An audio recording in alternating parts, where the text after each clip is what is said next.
അങ്ങനെ നമ്മുടെ കാശ്മീർ യാത്ര തുടരുകയാണ് കേട്ടോ. അപ്പോൾ നമ്മൾ കാശ്മീർ പോകുന്ന വഴിയാണ് പഞ്ചാബ്, ജമ്മു കാശ്മീർ, അങ്ങനെയാണ് നമ്മൾ പോകാൻ ഉദ്ദേശിച്ചത്. അപ്പം വഴിയെല്ലാം നല്ല രസമാണ് കാണാൻ വേണ്ടിയിട്ട്. അപ്പോൾ എന്താ പറയുക, നമുക്കിങ്ങനെ ആദ്യമായിട്ട് പോകുന്നതിൻ്റെ ഒരു ഇതും എങ്ങനെയാണ് വീഡിയോ എടുക്കേണ്ടതും അങ്ങനെ ഒരു വലിയൊരു ഇതെല്ലാം കേട്ടോ. പക്ഷേ ഇപ്പോൾ അതെല്ലാം പഠിച്ചു, ഒരു പോക്കൊണ്ട് നമ്മളെല്ലാം മനസ്സിലാക്കി കേട്ടോ. അപ്പോൾ എനിക്ക് ഏറ്റവും കൂടുതൽ ഇഷ്ടപ്പെട്ട വഴി ഏതെന്ന് വെച്ചാൽ പഞ്ചാബിലാണ് കേട്ടോ. നല്ല രസമായിരുന്നു. അപ്പോൾ നമ്മൾ ഒരു കടയിൽ ഫുഡ് കഴിക്കാൻ കയറിയതാണ് കേട്ടോ. അവിടെയും പറാത്ത മാത്രമേ ഉള്ളൂ. ഫുഡിൻ്റെ കാര്യത്തിൽ ഞാൻ ഭയങ്കര തോൽവിയെന്ന് മാത്രമേ പറയുള്ളൂ. കാരണം നമുക്ക് സെറ്റ് ആകത്തില്ല. ചപ്പാത്തി ആണെങ്കിൽ പോലും നമുക്ക് അഡ്ജസ്റ്റ് ചെയ്യാൻ പറ്റും. പക്ഷേ ഇവരുടെ അടുത്ത് പറാത്ത പിന്നെ റൈസ് ചോദിച്ചപ്പോൾ ഉണ്ടായില്ല. സ്ഥിരം നേരത്തെ ആയിരുന്നു നമ്മൾ കയറിയത്. റൈസ് എന്താണെന്ന് പോലും ചില ഹോട്ടലിൽ അറിയില്ല കേട്ടോ. നമുക്കൊരു അബദ്ധം പറ്റില്ല. കുറച്ചും കൂടെ മുന്നോട്ട് പോയാൽ നമുക്ക് പഞ്ചാബിൽ പോയിട്ട് കഴിക്കാമായിരുന്നു. അവിടെയൊക്കെ കുറേ ഹോട്ടലുണ്ടായിരുന്നു. അപ്പോൾ നമ്മളൊന്നും കഴിക്കാത്തതുകൊണ്ട് ഇവിടെ കയറിയതാണ്. എന്നിട്ട് ഞാൻ എന്ത് ചെയ്തെന്ന് വെച്ചാൽ ഒരു കുപ്പി വെള്ളം ഉണ്ടായിരുന്നു, അതിനകത്ത് ലൈം ജ്യൂസ് പിഴിഞ്ഞു. പിന്നെ വഴി മുഴുവനും കരിമ്പ് ജ്യൂസും പിന്നെ നമ്മുടെ ഓറഞ്ചും പിന്നെ മൂസമ്പി അങ്ങനെ ഫ്രൂട്ട്സ് ഉണ്ടായിരുന്നു കേട്ടോ. അപ്പോൾ ഞങ്ങളൊരു കരിമ്പ് ജ്യൂസ് കുടിക്കാമെന്ന് വെച്ചിട്ട് ഇവിടെ വന്നതാണ്. അപ്പം ഐസ് ഇടണ്ടെന്ന് പറഞ്ഞു. നമുക്ക് അറിയത്തില്ലല്ലോ, ഐസൊക്കെ നമുക്ക് നല്ലതല്ല. അതുകൊണ്ട് ഐസ് മാത്രം മാറ്റിയിട്ട് പിന്നെ നമ്മൾ നാരങ്ങയും ഇഞ്ചിയും ഇട്ടിട്ടാട്ടോ കരിമ്പ് ജ്യൂസ് തന്നെ. അതൊരു ക്ഷീണത്തിന് നല്ലതായിരുന്നു. നല്ലൊരു വെയിലത്ത് അത് കുടിച്ചപ്പോൾ നല്ല ഇതായിരുന്നു. പിന്നെ ചേട്ടായി അവിടെ കാറുകൾ വിൽക്കുന്നുണ്ടായിരുന്നു, പിള്ളേരുടെ കളിക്കോപ്പുകൾ കേട്ടോ. അപ്പോൾ അത് വില ചോദിക്കാൻ വേണ്ടി പോയത്, അമ്മൂന് കൊടുക്കാൻ വേണ്ടി. പിന്നെയും നമ്മുടെ യാത്ര ഇങ്ങനെ തുടർന്ന് പോവാണ്. അപ്പോൾ നമുക്ക് അവിടെ എന്തോ ഗേറ്റ് അടയ്ക്കുമെന്ന് പറഞ്ഞിട്ട് നമ്മൾ പെട്ടെന്ന് അവിടെ എത്താൻ വേണ്ടി പോവാട്ടോ. നമുക്ക് അവിടെ ആഷിഖിൻ്റെ വീട്ടിലാണ് നമ്മൾ ഇന്ന് സ്റ്റേ ചെയ്യുന്നത്. അല്ല, ഇന്നല്ല, നാളെ. ഇന്നത്തെ വീഡിയോയിലല്ല കേട്ടോ, നാളെയാണ് നമ്മളത് പോകുന്നത്. അപ്പോൾ ഇന്ന് അവിടെ ഗേറ്റ് അടയ്ക്കുന്ന പറഞ്ഞുകൊണ്ട് നമുക്ക് എവിടെ പോയിട്ട് റൂം എടുക്കാമെന്ന് വെച്ചിട്ടാണ് നമ്മൾ വേഗം പോകുന്നത് കേട്ടോ. അപ്പം ഞാൻ കരിമ്പ് ജ്യൂസ് കുടിക്കുകയാണ്. നല്ല വെയിലാണെങ്കിലും ഒരു ജ്യൂസ് കുടിച്ചപ്പം ക്ഷീണമൊക്കെ മാറി കേട്ടോ. അപ്പം പിന്നെ എന്താ പറയുക, പിന്നെയും റോഡുകളും നമ്മൾ കാണാത്ത വഴികളും കാണാത്ത എന്താ പറയുക മാർക്കറ്റുകളും അങ്ങനെയൊക്കെ ആയിരുന്നു റോട്ടിൽ. പേരുകൾ നമ്മളിങ്ങനെ ഓരോ പേരുകളൊക്കെ കേൾക്കുമ്പം അത് നമ്മൾ കേട്ടിട്ടുണ്ടല്ലോ, ജലന്ധർ എന്നൊക്കെ പറയുമ്പം ഒരു ഇതല്ലേ. അങ്ങനെ നല്ല രസമായിരുന്നു. എന്തായാലും എനിക്ക് ഭയങ്കരമായിട്ട് ഇഷ്ടപ്പെട്ടു യാത്ര. അപ്പോൾ എന്താ പറയുക, നമ്മളിങ്ങനെ എത്രയും പെട്ടെന്ന് ജമ്മുവിലെത്തണം. നമുക്ക് സിം അവിടെ കട്ടാവുമല്ലോ. അപ്പോൾ ഒരു സിമ്മൊക്കെ നമുക്ക് എടുക്കണം, ഒരു തിരക്കില്ല. അപ്പോൾ ആഷിക്ക് ഇതൊക്കെ പറഞ്ഞിട്ടുണ്ടായിരുന്നു, അവിടെ എത്തുമ്പോൾ സിമ്മ് മാറ്റിയെടുക്കണം എന്നൊക്കെ. അപ്പോൾ അതിനൊക്കെ നമ്മൾ പെട്ടെന്ന് ചേട്ടാ പറഞ്ഞാൽ എവിടെയും നിർത്തണ്ട, നമുക്ക് വേഗം പോകാം. പിന്നെ ഒരു കാര്യമുണ്ട് കേട്ടോ, ടോളെന്ന് പറഞ്ഞു കഴിഞ്ഞാൽ നമുക്ക് നല്ലൊരു ചിലവാണ് ടോളിന്. ഇതെല്ലാം വീഡിയോ ലാസ്റ്റ് ചെയ്യാം കേട്ടോ. നമുക്ക് എത്ര ചിലവായെന്നും എങ്ങനെയാണ് നമ്മൾ പോയതെന്നും പോകാൻ ആഗ്രഹമുള്ളവർക്ക് തീർച്ചയായിട്ടും ഞാൻ എല്ലാ കാര്യങ്ങളും ഡീറ്റെയിൽ ആയിട്ട് പറഞ്ഞു തരാം.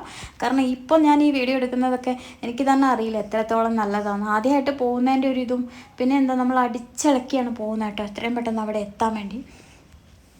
പിന്നെ വഴിയിലൊന്നും നിർത്തിയൊന്നുമില്ല, ആ കരിമ്പ് ജ്യൂസ് കുടിച്ച് അങ്ങനെ പോയി. പിന്നെ എന്താ രസം എന്ന് പറഞ്ഞാൽ നല്ല താഴ്വാരങ്ങൾ, എന്ത് ഭംഗിയാണെന്നറിയോ കാണാൻ. പിന്നെ വഴിയിൽ കുറേ കഴുതകളൊക്കെ ഉണ്ടായിരുന്നു കേട്ടോ, ഇങ്ങനെ കൊണ്ടുപോകുന്നത്. പിന്നെ എന്തിനാണെന്നൊന്നും എനിക്ക് അറിഞ്ഞൂടാ കേട്ടോ, കുറേ ഉണ്ട്. പിന്നെ കുറേ ആട്ടിൻകൂട്ടങ്ങൾ അങ്ങനെ. പിന്നെ കുറേ കാഴ്ചകൾ ഉണ്ടായിരുന്നു, അതൊന്നും നമുക്ക് അത്രത്തോളം അങ്ങ് എടുക്കാൻ പറ്റിയില്ല, സ്പീഡിൽ പോകുന്നതുകൊണ്ട്. പിന്നെ ഓരോ സ്ഥലത്തെ വണ്ടികൾ കണ്ടപ്പോൾ നല്ല രസം തോന്നി. ജമ്മു കാശ്മീരിലെ ബസ്സും ഓരോരോ എടുത്തിട്ടുണ്ടായിരുന്നു, പക്ഷെ എനിക്കതൊന്നും ഇതിനകത്ത് കാണിക്കാൻ പറ്റില്ല. അപ്പോൾ ഇതുണ്ടോ, ഈ വഴിയിലൂടെ ഇങ്ങനെ പോയിട്ട് നല്ല കുന്നും മലകളും നല്ല രസമായിട്ടോ കാണാൻ വേണ്ടിയേ. നമ്മളിങ്ങനെ ആസ്വദിച്ച് കുറച്ച് സമയമൊക്കെ വേണം. ഞങ്ങൾ പോയി ഇച്ചിരി തിരക്ക് കൂട്ടി, അതാണ് നമുക്ക് എല്ലാം ഒന്നും കവർ ചെയ്യാൻ പറ്റിയിട്ടില്ല. അപ്പോൾ ഇങ്ങനത്തെ കുന്നുകൾ കണ്ടപ്പോൾ ഞാനും പേടിച്ചു, ദൈവമേ എനിക്കിനി ഓക്സിജൻ വേണ്ടി വരും, ഞാൻ അങ്ങനെ ചിന്തിച്ചു പോയിട്ടോ. പക്ഷെ ഇതൊന്നും അല്ലായിരുന്നു കുന്ന്. അങ്ങനെ ഓരോരുത്തർ പറഞ്ഞ് കേട്ടറിവല്ലേ ഉള്ളൂ, കുന്നിതൊന്നും അല്ലായിരുന്നു കേട്ടോ. ഭയങ്കരമായിട്ട് ഇതല്ല, നമ്മൾ ജമ്മു എന്നൊക്കെ പോയിട്ട് ശ്രീനഗറും കഴിഞ്ഞ് അല്ല കാശ്മീർ എത്തുന്നതിന് മുന്നേ ആയിരുന്നു കുറച്ച് അതായത് മോശമായ റോഡുകൾ. അതിപ്പം പണി നടന്നുകൊണ്ടിരിക്കുന്നുണ്ട് കേട്ടോ, അതൊക്കെ ഈ വീഡിയോയിൽ വരുന്നതാണ്.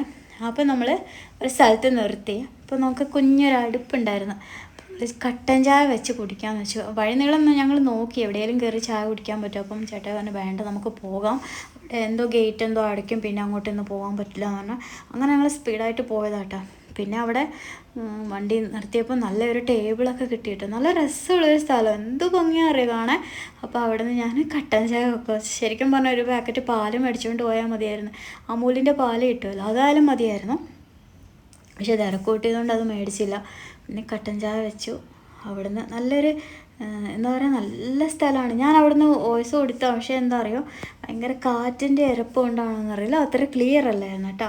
അപ്പോൾ ഇങ്ങനെ ഒരു അടുപ്പ്, ശരിക്കും പറഞ്ഞാൽ നമ്മൾ ചെറിയൊരു കുറ്റി ഗ്യാസ് കൊണ്ടുവന്നുകൊണ്ട് ഒരു കുഴപ്പമില്ല കേട്ടോ. നമുക്ക് എവിടെയെങ്കിലും നിർത്തി എന്താ പറയുക, ചായ വെച്ച് കുടിക്കാനോ ഇങ്ങനെ ചപ്പാത്തി ഉണ്ടാക്കാനോ എന്തിനും നമുക്ക് ഉപകാരപ്പെടും. കാരണം ഈ ഒരു വഴികളിലെല്ലാം പോകുമ്പോൾ നമ്മൾ എന്തായാലും അത് കരുതണം, എല്ലാം നമ്മൾ പട്ടിണിയാവും. നമുക്ക് അനുഭവം ഉള്ളതുകൊണ്ട് ഞാൻ പറഞ്ഞ കേട്ടോ. ഞാനതെല്ലാം ഡീറ്റെയിൽ ആയിട്ട് പറഞ്ഞു തരാം. നമ്മളിവിടെ ചായ വെച്ചു, ഉണ്ടോ കട്ടൻ ചായ. ശരിക്കും ബിസ്ക്കറ്റ് വണ്ടിയിലുണ്ടായിരുന്നു, പക്ഷെ ചേട്ടായി പറഞ്ഞു വാ വേഗം പോകാമെന്ന് പറഞ്ഞ് ഞാനെൻ്റെ കട്ടൻ ചായ വേഗം ആറ്റി തണുപ്പിക്കുകയാണ്. പക്ഷെ ഇവിടെ ഞാൻ ഈ ചായ ഉണ്ടാക്കുന്നതിൻ്റെ പുറകിലൊക്കെ കുറേ വീടുകളുണ്ട് കേട്ടോ. ആദ്യം ഞാൻ വിചാരിച്ച് ഭയങ്കര കാടായിരിക്കും, അങ്ങനെയൊക്കെ ചിന്തിച്ചു പോയി. അത് കഴിഞ്ഞ് ചായ കുടിയെല്ലാം കഴിഞ്ഞ് പിന്നെയും ഞങ്ങളുടെ യാത്ര തുടർന്നു കേട്ടോ. നല്ല കാറ്റും നല്ല തണുപ്പുള്ള സ്ഥലമാണ് കേട്ടോ. കണ്ടു കഴിഞ്ഞാൽ നമുക്ക് കാട് പോലെ തോന്നൂലേ, പക്ഷേ കാടൊന്നുമല്ല, വീടുകളൊക്കെ അതിൻ്റെ ഉള്ളിൽ കൂടെ ഉണ്ട്, കുഞ്ഞു കുഞ്ഞു വീടുകൾ കേട്ടോ. അപ്പം സൂര്യാസ്തമിക്കാനായി നമ്മളെ യാത്ര തുടർന്നുകൊണ്ടേയിരിക്കുകയാണ് കേട്ടോ.